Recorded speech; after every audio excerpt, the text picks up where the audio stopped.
Hello, it's Alex, the Booktubers. Today I'm doing a tag video. It is the Faces of Horror tag, which was created by the wonderful Juan over at Plagued by Visions, and he very kindly tagged me, so I'm very excited to dive into these questions.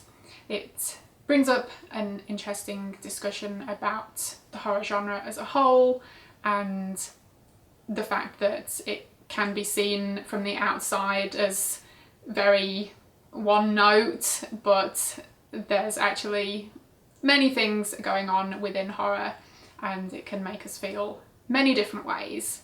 And so these questions specifically go into various faces of horror, not just a clever name. And before we get into the questions, I know one thing that Juan brought up in his video, which of course I will link if you haven't already seen it for some unknown reason, that sometimes people will rate a horror book or film as being bad because it wasn't scary to them.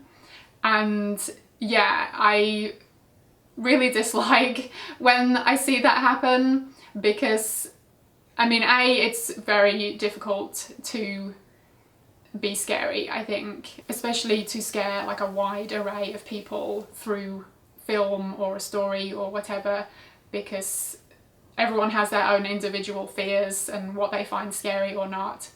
But then also, just because it's horror doesn't mean its intention was to be scary. Like, that's the thing that I really just want to make clear, like, my point of view. Like, horror doesn't have to be scary, and horror, just because something is labelled as horror doesn't mean its intention is to scare. So when people go into something because it's labelled as horror, they think it's going to be scary, and then they're mad that it didn't, you know, make them wet the bed or something. It's like, maybe that wasn't its intention. So, you know, you can't be mad at something for not doing a thing it didn't even claim it was going to do in the first place. And I guess to elaborate a little on that, you know, what is horror if it isn't to scare, to be scary? I think it's so many things. I think horror is a genre that can affect you in different ways, and its intention might be to unnerve you, it might be to upset you, it might be to make you laugh, but all of those things can be done through the genre of horror. So yeah, stop with your "it wasn't scary" whining. Thank you very much. Okay, so mini rant over, let's get on to the questions. And the first one is a horror story that scared or disturbed you. And I figured for each answer, I think for most of them I came up with both a book and a film as an answer, because why not? You know, the more the merrier. And so for this question, book-wise, I went with When Darkness Loves Us by Elizabeth Engstrom. In particular, the title story. It's I don't know, is it classed as a long short story or is it maybe novella length? I'm not sure, but it is both scary and disturbing. It's about a teenage girl who has recently got married and is moving in with her husband onto a farm. She is pregnant, and one day she goes exploring around their land and she ends up getting trapped underground and can't get out, and like, she lives there now. So I mean, just that concept is quite terrifying. The fact that she is also pregnant adds like a whole nother level to it. And yeah, this is a really dark story, and no pun intended, but it's, yeah, it goes to some really awful places. A lot of awful things happen, and yeah, it was just very sad as well. Just really heartbreaking, but also, yeah, really awful and disturbing. The things that she goes through while she's down there, yeah, it's a lot. But I think it's an absolutely excellent story, one that I highly recommend. you check out if you haven't read it. But yeah, definitely fits the bill, I think, for both scary and disturbing. And then film-wise, I've got one for scary and one for disturbing. So for scary, it's got to be Ghost Watch for me. This was definitely an early horror film of sorts that I saw as a child. The year was 1992 and I was 11, and on Halloween night, BBC One aired this supposed live event that was going to this family's home, which was supposedly haunted, and they were documenting the goings on there.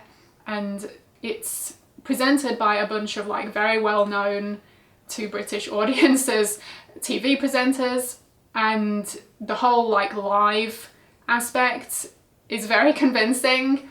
So they have people on location in this home with the family, and they also have some people back in the studio. And yeah, it's a supernatural, you know, haunting type of story. And I mean, it scared the living daylights out of me as a child. I was like terrified for quite a long time over this thing. So yeah, definitely very effective in that respect. And you know, we all thought it was real. Like, we genuinely thought it was legit. We thought this was all actually happening and we were watching it unfold as it happened. So yeah, very, very well done. I have since seen it a couple of times as an adult and I still find it scary. I think if you have not seen it, it is well worth tracking down. And even if you don't necessarily find it scary, I think just the concept of it, you might still find interesting, and just the way that the whole thing was portrayed. Hopefully you would still, you know, get some enjoyment and entertainment out of it, even if you don't find it scary. But I still find it legit scary, so there's that. And my answer for disturbing has to be Cutting Moments, which is honestly the most disturbing film I've ever seen, and I've seen quite a few of them. I do like to seek out films that are labelled as disturbing. So yeah, I've seen my fair share of them. This is hands down the winner. It is a short film as well, so I think it's very impressive that it does what it does within a short film, you know, narrative. And yeah, this is one that I watched some years ago, and it's about a husband and wife and their young son, and it turns out that the father, so basically trigger warnings for like everything. The father has been sexually abusing the son, and the wife, her way of dealing with that knowledge is she makes efforts. She's basically more upset that her husband is not paying attention to her than she is the fact that her kid is being abused. And she goes to some efforts to get her husband's attention back on her. And oh my god, it just gives me chills to even think about it. It's been years since I've seen it, but it is one of those films that's just like ingrained in my mind. And yeah, it's grim. It's so messed up in so many ways. And I think the thing for me with this one is not just those elements, and it does get quite gory. It's also, it has this like emotional and like psychological impact as well. So it's all of that combined together is why it had such an effect on me. And yeah, it made me feel kind of physically ill. I remember finishing it and just feeling kind of hot and nauseous, and like to the point where I thought I might faint. I've never had that happen with a film before. And I mean, to be fair, I have been known to faint for various reasons, so that wasn't like super out of the ordinary, but the fact that it was a film that had that effect on me has definitely never happened before or since. So yeah, Cutting Moments, if you've seen it, you know what I'm talking about. I mean, it is low budget, and yeah, the acting might not be, you know, the best, the effects might not be the best, but for me, those are the things that add to the rawness and the grittiness of it, and yeah, really kind of emphasize what you're seeing on screen. So highly recommend. Okay, moving on to question 2, a story that depressed you or made you cry. And for a book, I'm going with The Exorcist by William Peter Blatty. So I guess some spoilers for that if you haven't read it, but basically the story of Father Karras and where his story ends up, just absolutely devastated me. And it's a combination of things. I think one was I really liked his character, and so I was invested in his story.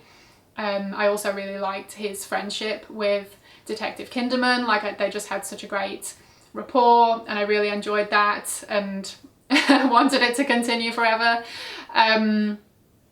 But yeah, what Father Karras does, like just that, you know, self-sacrifice for the greater good is just, you know, kind of heartbreaking. And yes, if you couldn't tell, I am a crybaby, so it doesn't take too much to set me off, quite honestly.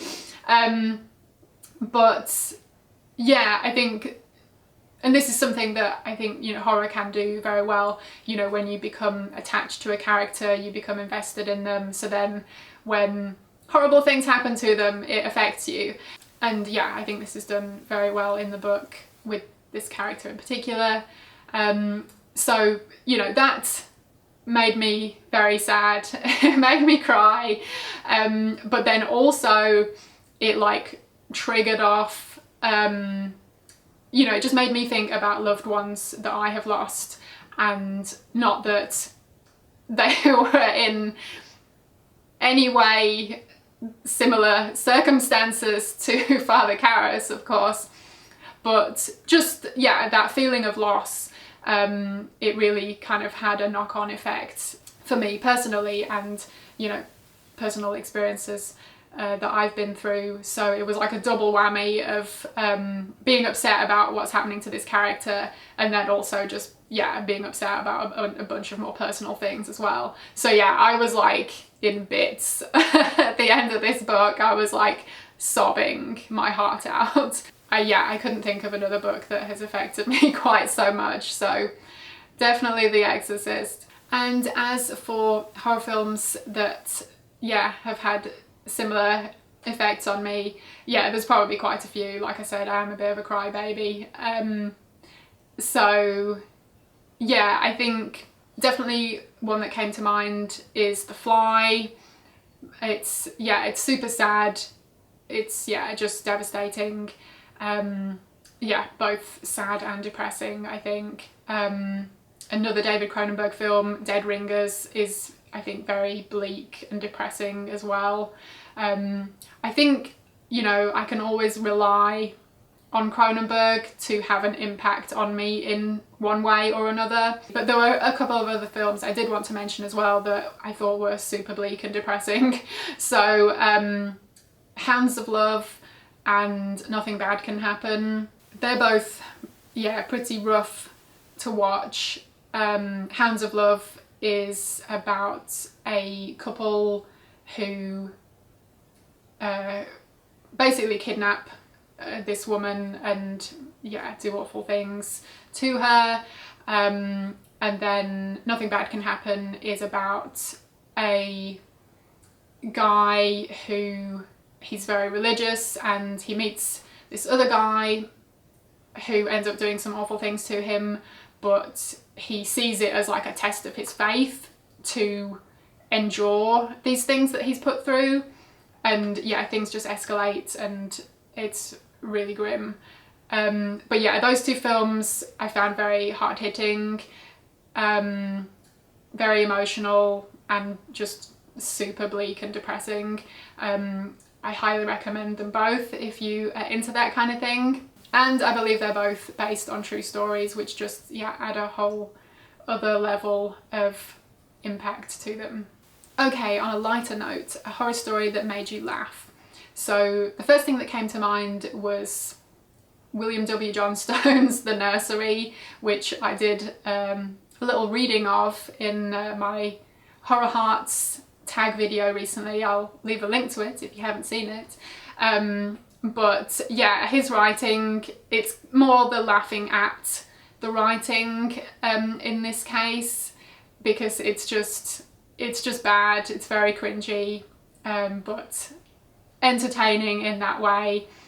But as for a horror story that made me laugh in a I'm laughing with it kind of way, would be the John Dies at the End series by David Wong. And I know Pax Panic mentioned this, I think, as her answer for this question too. And yeah, I had to go with the same answer. Such a great series. They're just very funny and very well done. I thoroughly enjoyed them. So yeah, lots of wacky escapades. Highly recommend if that sounds good to you. And as for film, I actually have a TV show and a film that fit well for this question. TV, it probably comes as no surprise for me to take this opportunity to mention Garth Marenghi's Dark Place again, because it's always worth mentioning, and it's literally one of my favourite things ever of all time. It's just the actual best thing that exists. Yeah, it's just an absolutely excellent British horror comedy series, sadly short-lived, but maybe for the best that it just kind of fits within this, you know, little bubble of amazingness.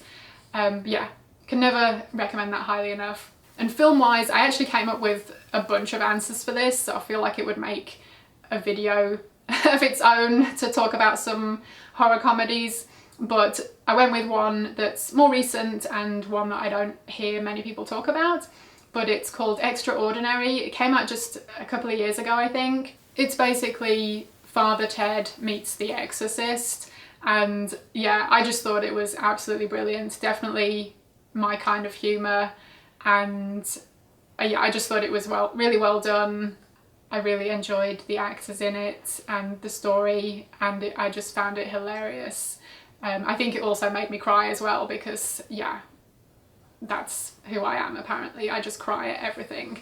So yeah, Extraordinary, I highly recommend it. I don't see too many people talk about it, but I think it absolutely deserves a lot more love, and it's very, very funny. Next question is a horror story that made you angry, and for a book I'm going with Rosemary's Baby by Ira Levin. Not the story in particular, I loved it, but just one of the characters. So if you haven't read it, spoilers, you can skip ahead. But goddamn Guy, like, I don't know if I've hated a character so much as Guy, because he is the worst, he is awful, just a truly awful human being, and I hate him so much. And film-wise, I have gone with A Quiet Place for reasons. So yeah, probably rant incoming, but this also brings up the conversation of elevated horror as well, which I think Juan brought up in his video too. And yeah, just this idea that horror hasn't been, you know, of worth or importance at any other point in time, or that it's only like recent films that have, you know, elevated the genre to a particular level of worthiness. Yeah, I mean, yeah, it's just all bullshit, basically. But so yeah, I definitely, that whole conversation makes me angry because it's stupid. But in particular, A Quiet Place, because It's a stupid film. It is like one of the most stupid films I have ever seen, and the fact that people were talking about it in this conversation when it came out, I think it was like A Quiet Place, Hereditary, probably The Witch, I can't remember what else, but there was a handful of films that came out around the same time, and they were like always in this conversation of elevated horror. And like, it is so far from elevated anything. It is a stupid film. You can pick it apart so easily. It is dumb. It's a B movie, and there's nothing wrong with a B movie. Like, I love a dumb B movie, but for it to be presented in such a like serious manner, I was so confused. I'm like, this film is like one of the dumbest things I've ever seen. Like, who would ever think it was like an intelligent film? I don't know. I mean, that's just me. Maybe if you enjoyed it, that's cool. You know, no shade or anything, but I just was so baffled as to how on earth that film got into that conversation. Like, I literally have no idea. Yeah, haven't seen the sequel and have zero intention to, but I don't know, the whole thing made me angry for some reason. I'm quite an angry person as well as a crybaby, so that's fun. Anyway, moving on to the next question, which is a horror story that is important to you. And I figured I'd start off with the film here because it's a bit more kind of chronological in like my personal horror journey. So definitely Ghostwatch, because like I said, it was one of the earlier kind of horror things that I saw as a kid and definitely had an impact on me. But another one would be The Monster Squad. Yeah, I saw this at a fairly young age, and I'm pretty sure it was a 15 certificate on the video that we watched. So I'm not sure how we even watched it, because my parents were kind of strict about what we were allowed to watch. And so yeah, I think it was just the fact that it had kids on the cover. Maybe my mum didn't realise, but either way, I remember my sister and I watching it, and yeah, absolutely loved it. So that has definitely been, I think, an important film in my horror journey, because it, yeah, was, I guess, one of the things that helped attract me to the genre at a young age. It's super fun and just, yeah, holds good memories for me. And it's still one of my favourite films today. Like, I still find it thoroughly entertaining as an adult. So yeah, definitely The Monster Squad. And then my book answer for this is actually a book and a TV show, Clive Barker's A to Z of Horror, which came out in like the mid-90s. There was, yeah, this TV series on, I think it was BBC Two, if I'm remembering correctly. And then there was an accompanying book that was released. And so yeah, as a budding horror fan in the 90s without the internet, so really all I had access to was what was on TV, on the 4 channels that we had on TV, or limited access at, you know, video rental places. And I didn't have any friends that were into horror, so you know, it was difficult to, yeah, kind of find out about horror related things and have access to horror films and stuff like that. So anyway, Clive Barker's A to Z of Horror was basically my internet, pre-internet, for having this like wealth of knowledge about the horror genre. And it was just, yeah, I loved it to pieces, and it was so invaluable to me as a budding horror fan at that point. Yeah, just to have kind of this A to Z of horror basically. And it's, you know, goes through a bunch of different things. It's not just books and films, it has other horror related stuff in there. So yes, that one will always be a very important piece of media, both, yeah, the book and the TV show to me. But yeah, especially the book, because that was obviously something I could read through over and over again and refer back to, and yeah, just, yeah, so many good memories attached to it. So definitely a very important one for me. And the last question is a non-horror story that you consider horror. and I had a hard time coming up with an answer for this. I think it's because mostly what I do read and watch is classified as horror, so there's not like a ton outside of that I do consume that, you know, I might then consider as being horror. So I couldn't really come up with an answer for this. I think the closest I got book-wise was maybe Chuck Palahniuk. I mean, I think Haunted seems to be classed as horror, but, you know, the rest of his books are generally like just, you know, literary fiction, even though I think some of them do have horror elements to them. So yeah, not one that I would argue like too much about, I don't think, but it was kind of the only related answer I could come up with. And film-wise, yeah, couldn't really think of one, but there is a film I watched last year that I think fits for being probably the most horrifying non-horror film I've seen. So I'm not really answering the question, I'm answering another question there that I made up, but hopefully it's still interesting in some way. But the film in question is Lilia Forever, and it's one that my husband and I had had on our watch list for like years, but we knew it was going to be really bleak and awful, and so we kept putting it off. And then at some point last year we decided, since we'd amassed quite a few films that kind of fell into that category, we would do a Bleak week of films, because we're super fun like that. And we, yeah, finally got to watching Lilia Forever, and it is based on a true story, and it's about a teenage girl who is sex trafficked. And yeah, I mean, there's a whole bunch of stuff leading up to that that's awful, and then there's a whole bunch of like awful stuff that happens because of that. It is, yeah, super bleak and depressing. It absolutely destroyed me. And it, yeah, definitely horrifying in places. I think I wouldn't class it as a horror film because I think it is other things before it's, you know, horrifying, if that makes sense. But it's definitely, yeah, like I said, probably one of the most horrifying non-horror films I have seen.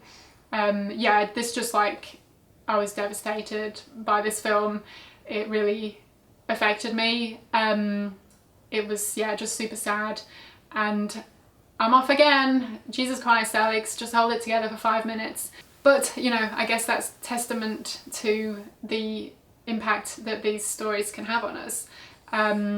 Yeah, this one, yeah, I was like sobbing at points in the film, and then the following day I was just, yeah, really affected by it. I was just, yeah, really depressed by it, and was still very sad about it too. Like, I, you know, had a bit of a sob session, I think, before work that day. Anyway, that's Lilia Forever. If you like, yeah, I guess it's more of a like a hard-hitting drama, you know, maybe art housey world cinema, is my vague classification for it. So yeah, it's an amazing film. Definitely one of the best films I saw last year. And so on that cheerful note, I guess we will wrap this up. But yeah, it's been emotional, literally, and I hope you have enjoyed it. I would love to hear other people's answers for these questions. So if you would like to do this tag, then absolutely go for it. Of course, like I said, I will leave Juan's original video and his questions below. And yeah, I've seen a few other people do this already and have really enjoyed seeing their answers. So yeah, I'd love to see more people do this as well. And I am going to tag a few people specifically if they are interested in doing it. Bimpy96, Horror Gardener, Lit Noir, and Mandy's Morgue of Horror. So yeah, no pressure of course, but if you would like to do the tag, then I'd love to hear your answers. So yeah, this has been a bit of a roller coaster, quite honestly, getting through these questions. And yeah, I apologise that I'm just like a train wreck, basically. But anyway, that's, I think, yeah, like I said, testament to the impact that these stories can have on us. You know, horror is so broad. You know, that is one of the reasons why I love horror, because there are so many things within it. Thank you ever so much for watching. I hope you enjoyed it, and hopefully I will see you again in my next video. Bye!